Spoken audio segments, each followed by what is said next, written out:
नमस्ते, स्वागत छ तपाईहरुलाई एउटा नयाँ भिडियोमा।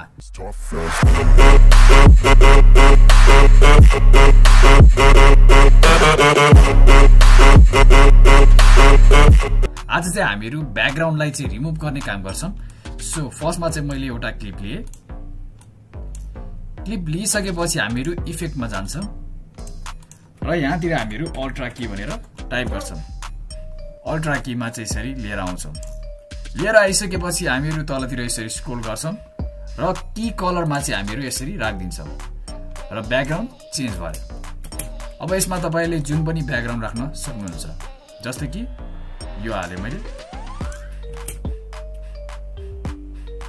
सो इजी छ। तपाईहरुलाई यदि इन्फर्मेटिभ लाग्यो भने तपाईले फलो गर्न सक्नुहुन्छ।